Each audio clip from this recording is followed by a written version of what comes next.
All right. Thank you for coming. This is the final plenary panel before dinner.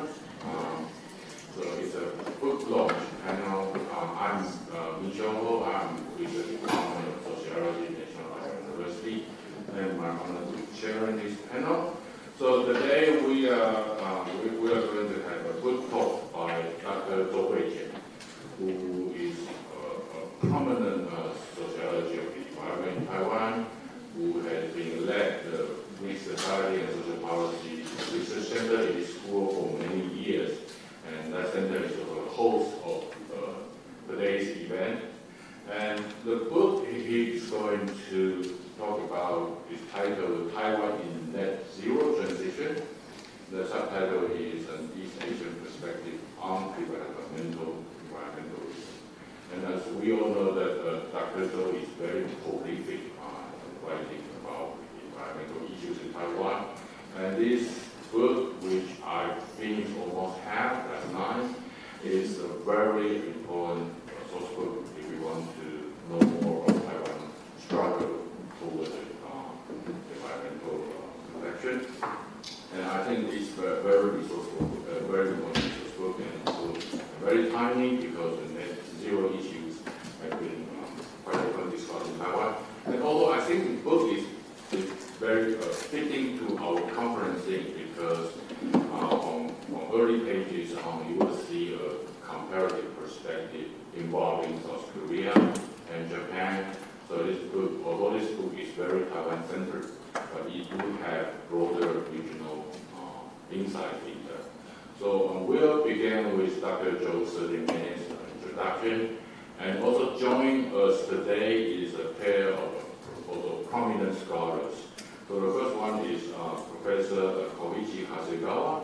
So he is with Tohoku University. He has been to this conference many times, and he's been a very accomplished Japanese environmental sociologist. Personally, I learned a lot from his writing about Japan's nuclear politics. And our second discussant is Professor Kyung-Sup Chang. Excuse me if my Korean sounds terrible. And he is a distinguished professor in the Department of Sociology, Seoul National University. And he is also the godfather of return complex modernity. And I trust all of you heard that term quite often, because my colleagues often use that. And also in this book, in fact, Professor Chou, you will see terms also critically and applied. So without further ado, let's welcome Dr. Chou for his introduction.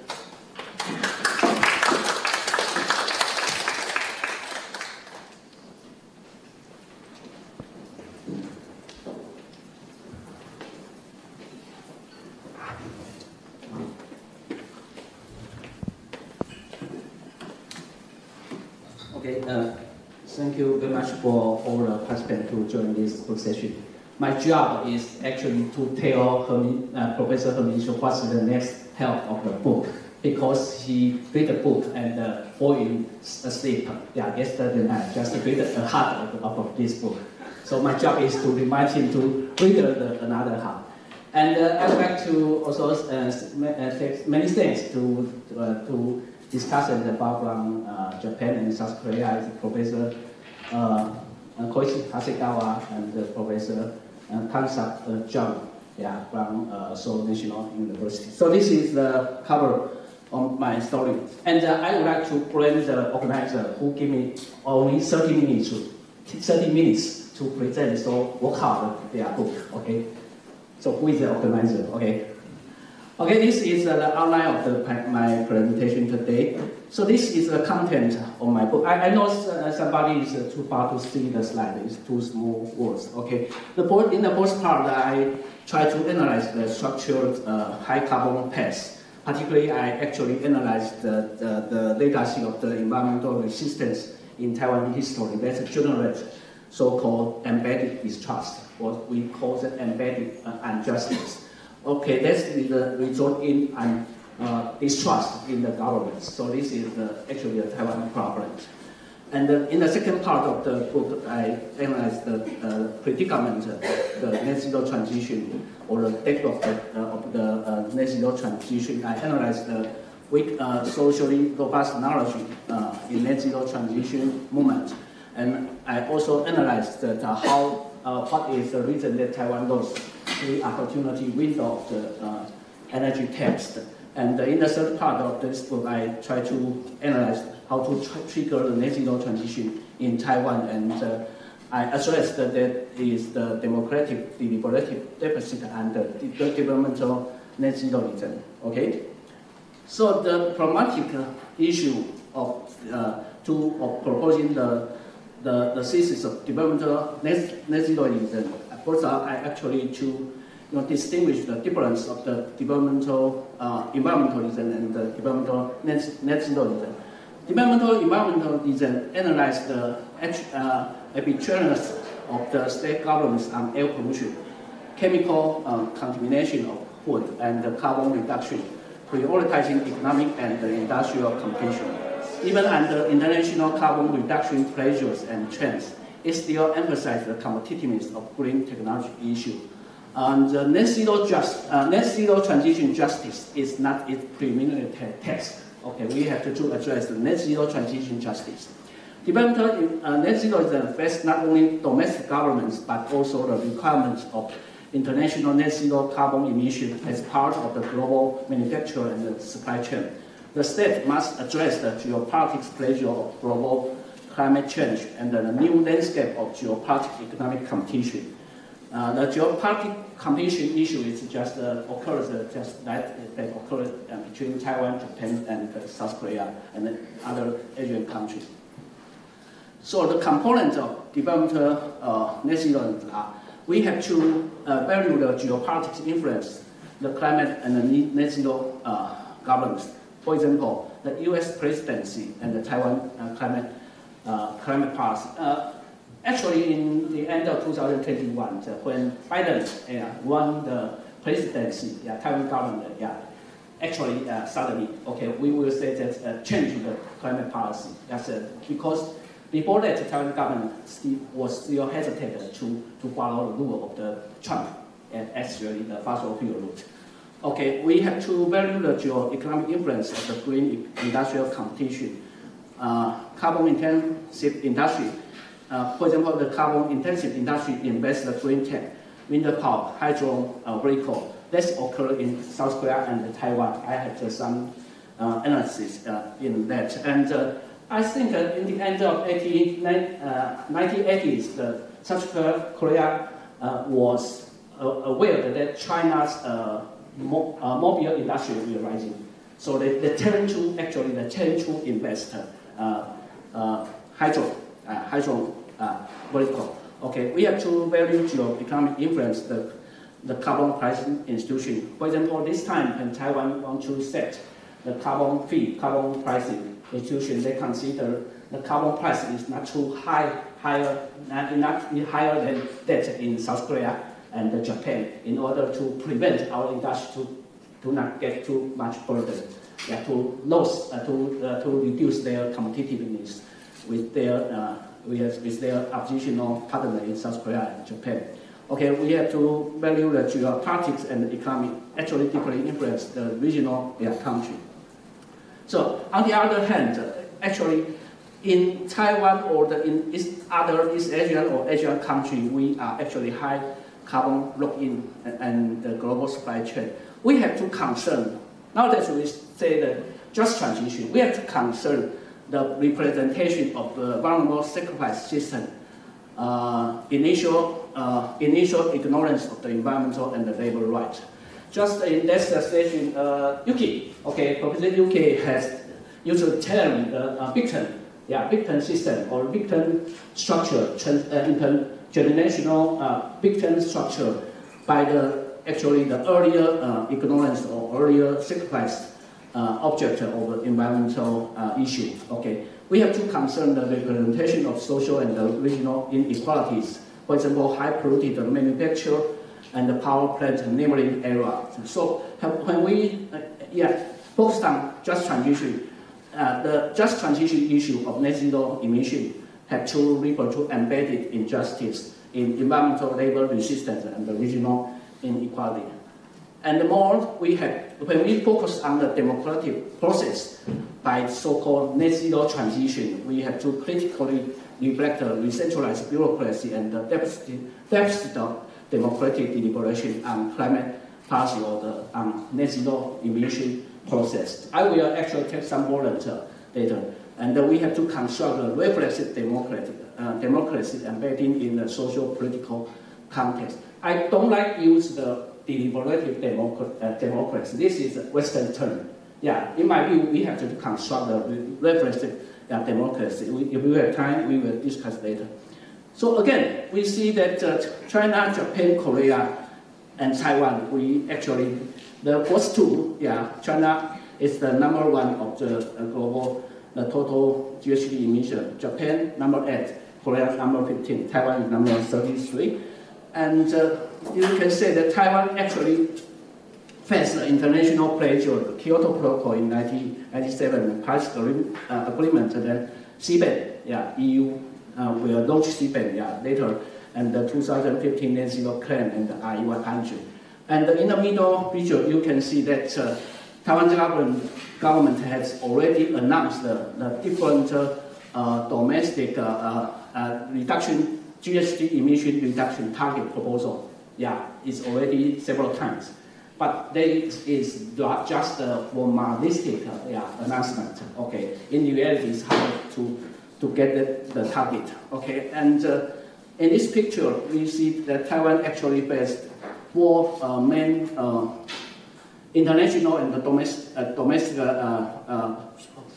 pressure. The first one is international climate regulation-driven power.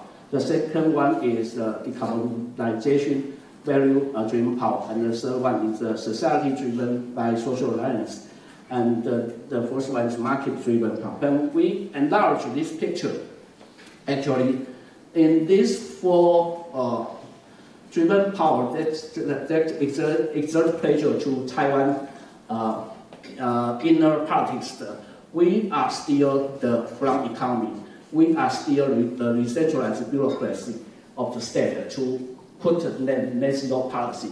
We are still the high carbon industry, and we have the weak civil society on climate change, on climate policy. I would like to address on climate policy, but on other environmental movements, they were stronger than that. So our carbon pricing is far lagging behind than the other East Asian country. We are still a rent-seeking country. So that is that is the structure. So in this book, the main thesis, I try to analyze what is the transitional dialogue or the transitional predicament of the Taiwan's model from the brown economy to green economy, from the decentralized bureaucracy of state to democratic state, from the high carbon industry to the low carbon industry, from the weak civil society on climate issue to the strong civil society on climate issue, from the lag behind carbon pricing or the climate policy to an innovative, creative policy. I think this is the job of this book. I try to analyze, figure out. So this is the picture, again, the cumulative of GHG emission in Taiwan in the 20 several years. And then this is the main, the manufacturer sector actually contributes more than 52% of the total national GHG emission. And the top 10 and the top 30 actually contribute that at large. The top 30 actually contribute over 88% of the manufacturing sector's GHG emission. So that is the very dominant emitter and contribution. So this is actually an industrial structure very similar to South Korea's picture. So the farm economy complex in Taiwan, I think this actually, I show that Taiwan as case. Is the government and the carbon industry and the Chinese, we call Chinese 全国工业总会 Chinese National Federal of Industry. Okay, so we are still low electricity price, low water price, and the low labor price. We call that is the brown economy and embedded in a secularized system. So in this picture, I actually divided several stages of the Taiwan's politics and with the environmental victim of environmental resistance. So the first stage is authoritarian regime is about from 1970 to the middle of the martial law dictator in July 16, 1987. And there were a lot of severe environmental pollution waste and the environmental polluted food issue, just like in Japan in the Ita disease or something like that. Okay, and then the second stage is authoritarian technocracy. This is after the martial law in the middle of 1997 to 2016. And there was a lot of the environmental resistance against the particular carbon intensive industry. Okay, and this is the third stage after the Taiwan got the regime. This is another situation. We call it, although Taiwan and South Korea already lived martial law and get into the democratization at the same year, 1987. We see the policymaking is still bureaucratic and decentralized. This is the policymaking way. So this shows some picture, okay? So some labor and environmental resistance things. I think the participant who already over 50 years old also remember this our memory of in Taiwan society. Okay, so this is a different. Yeah. So we say that it's actually the sacrifice system. Okay, in voluntary the development state actually prioritizes economic growth, but ignore the environmental and the labor right. Okay, so we say today we say net zero transition. We have the just transition, but we don't forget the initial social and environmental inequality era or the issue. Okay, so this is actually something I want to show that. That's the times when we in ISESEA-10, yeah, the main topic is victim. Okay, so the term in Japan called victim system. Okay, we call 自力救济 self-help. Yeah, we use the term earlier. Okay. And this is another environmental issue. And this is the protest against the petrochemical project in 2010. I was attending that, okay? And this is not the issue that. So in Taiwan government actually, after the Kyoto Protocol actually held in 1997, the Taiwan government actually held the first national energy conference and figure out how Taiwan had reduced their carbon emission, their GHG emission. You can see the different proposal until now. We had to 2022 proposal is Taiwan will actually arrive at the net zero emission by 2050. So can we arrive at? Okay, this is a big question. Okay, and in the reality, so Taiwan government also announced the net zero pathway. Compared into other countries. We know that very famous that in 2021, IEA actually published their net zero roadmap, pathway roadmap. So every country follow that way. So I would like to say, if we still have the decentralized bureaucracy, we will face so many problems of net zero transition. Not only the technical transition, not only the energy transition, we will face a lot of today morning discussed social transition, societal transition. Okay, this is the very big challenge. How can the society accept the transition from Today morning, I would like to use the term habitus by Pierre Bourdieu. Pierre Bourdieu, in his earlier book, Distinction, said everyone has the habitus. Habitus, we got in the brown economy habitus. We use the fossil fuel very much. Why should we transfer to a green way? So this is actually a broad abstraction toward brown economy. So that is not only the industrial resistance. That is another issue of social resistance. But in this book, I don't have the capacity to analyze the societal resistance as Gregory today morning mentioned. Okay, so we have to see that how to shift the secular system of brown economy to sustainable economy and society.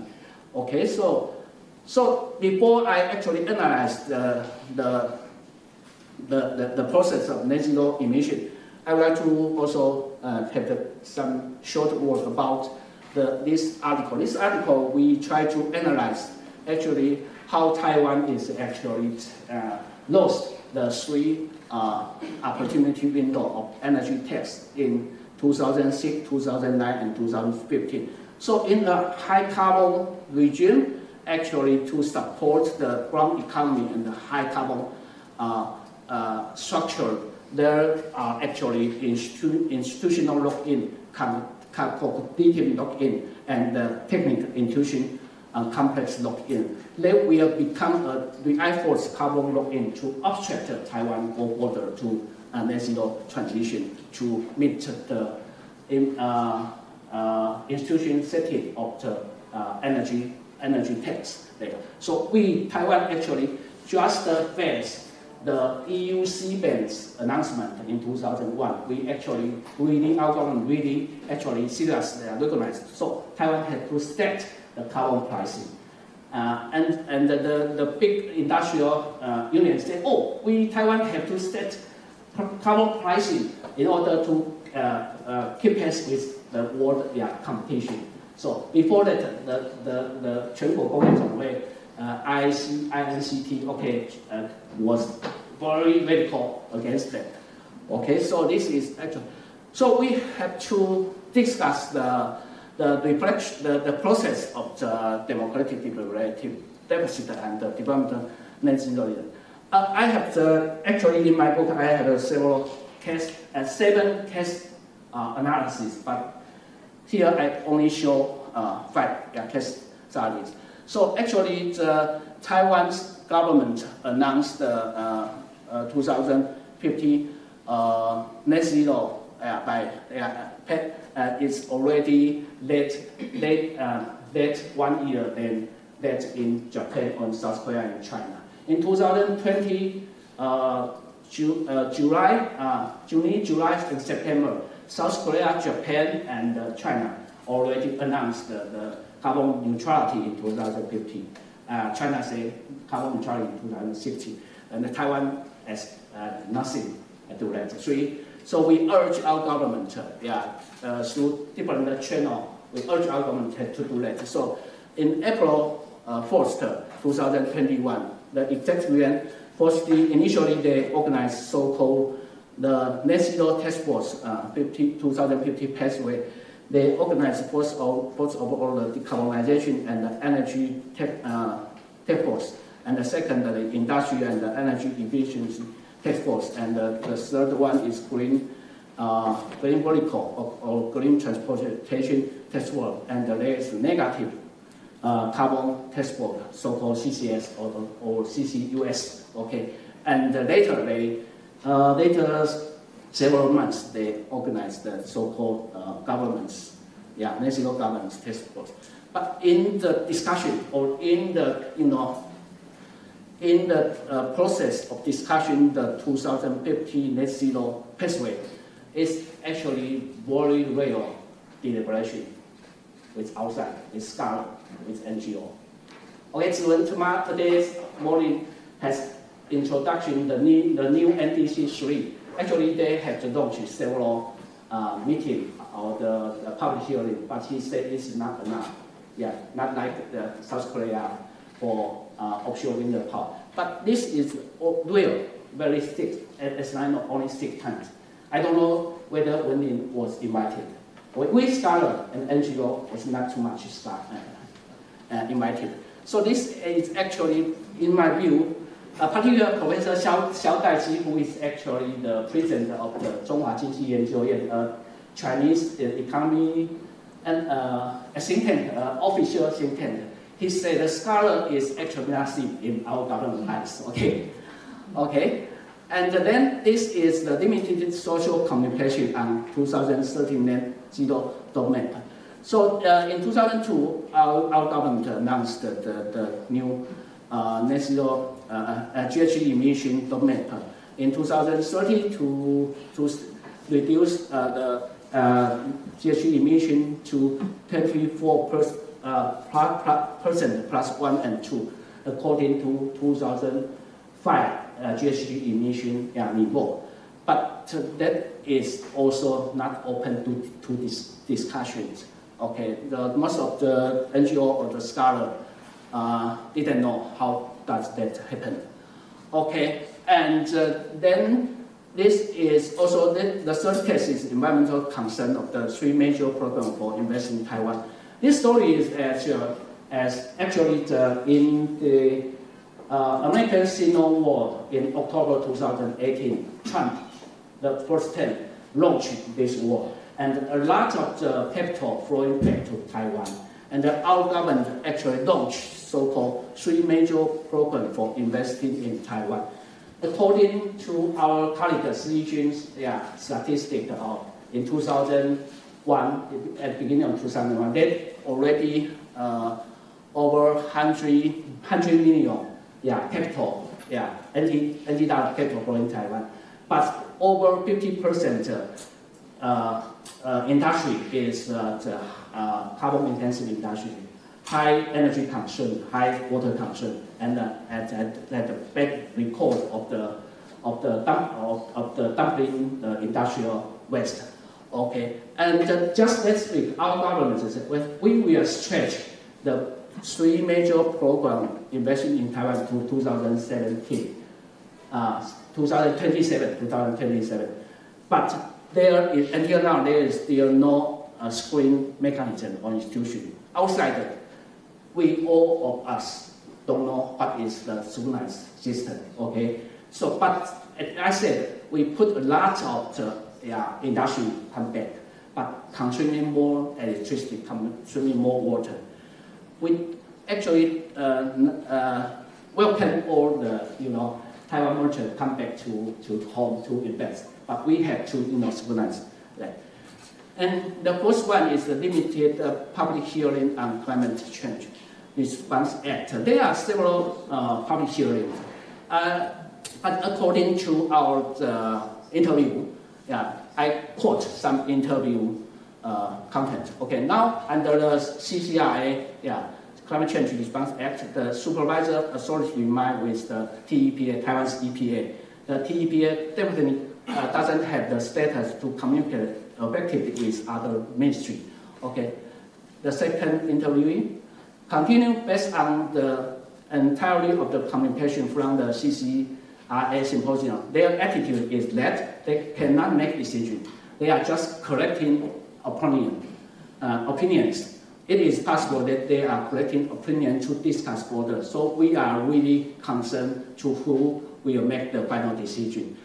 Okay, and this is from a civil rights group, a loyal association. Okay, Taipei Loyal Association from Jiankai. Okay, more proactive government approach to promoting net zero carbon emission. According to the lawsuit, Taiwan announced implementing of the net zero. I think this is the CCRA 2023, but lawmakers failed to in their duty to protect fundamental rights. About that. So this is actually in Taiwan. The government like to launch the public hearing to collect the opinion, with no actually trace how to respond the opinion. This is a problem. And the next one, the case study is the confront communication on carbon fee or the carbon tax issue. Actually, in Taiwan, domestically, 2 years ago, we actually tried to urge the government, or the NGO tried to urge the government to launch the carbon tax for social equity. But due to the industrial competition consideration, again, the development state priority on economic growth, that the government only set carbon fee. Okay, and this is the very limited carbon fee price, and that is the government only levy the carbon fee from the manufacturing sector. Okay, and with a very low rate. And actually, the government already announced Taiwan will launch carbon fee, but already postponed the carbon fee institution from 2003 to 2004, now 2006. And then on the other way, the EPA also actually give the very prevalence ratio rate of the carbon fee called Plan A and Plan B.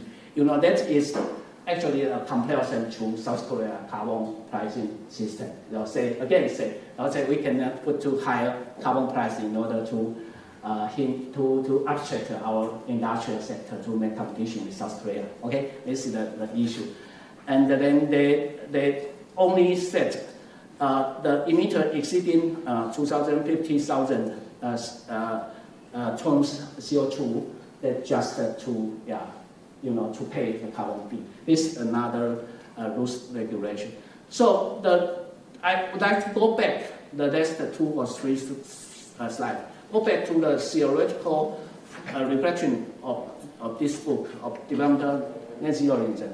We have to review the developmental net zeroism in sacrifice system and ISESEA or Asia, which are hidden risk society, complex modernity, embedded distrust in the society. Because Professor Chang, at the same time, proposed the concept of complex modernity. And I remember in the end of the 1990s, and to the upside, in Taiwan, I proposed the concept of a hidden delay research society. Okay, we have to concern the geopolitics and economy shaping the global supply chain in Asia, which is high carbon lock-in to green path.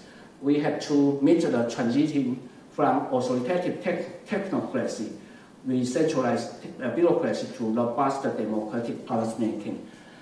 And we have to value and to look the vulnerable secular system, initial ignorance of environmental and labor rights in Asian industrialization. We have to look at social and regional inequality in Asia region, and to appreciate, to value the complete, to complete the contextual development of just transition of net zero emission in Asia society and community.